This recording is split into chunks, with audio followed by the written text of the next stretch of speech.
વડીલોના 12 અનમોલ વિચાર। 1. સાંજે ઘરમાં ક્યારેય અંધારું ન થવા દો। ઓછામાં ઓછી 1 મીણબત્તી પ્રગટાવો। 2.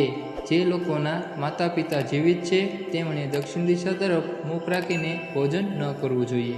3. ઘરમાં ક્યારેય વાસણ ન વગાડો। 4. સાંજે 12 વાગ્યા પછી ક્યારેય ખોરાક ન લેવો। 5. સૂર્યોદય પહેલાં સવારે વહેલા ઉઠો। 6. કોઈ પણ શુભ કાર્ય કરતા પહેલા ભગવાનની પૂજા જરૂર કરો। 7. આજનું કામ આજે કરો પણ તેને આવતીકાલ માટે ન છોડો, નહીં તો તે તમારી આદત બની જશે। 8. શક્ય તેટલું તમારું પોતાનું કામ કરો। 9. કામ વિના વારંવાર કોઈ સંબંધીને ત્યાં ન જાઓ, નહીં તો ત્યાં તમારું માન ઘટશે। 10. જો તમે પડોશી પાસેથી કંઈ લો છો તો તે માગે તે પહેલાં પરત કરો।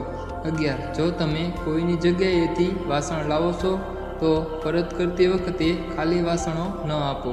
12. તૂટેલા અરીસાથી તમારો ચહેરો ન જુઓ અને તૂટેલા વાસણમાં ખોરાક ન લો। તો જો મિત્રો તમને આ માહિતી સારી લાગી હોય તો આ વિડીયોને લાઈક કરી ચેનલને સબસ્ક્રાઈબ કરી લેજો। તો આ વિડીયોને પૂરો જોવા માટે તમારો ખૂબ ખૂબ આભાર।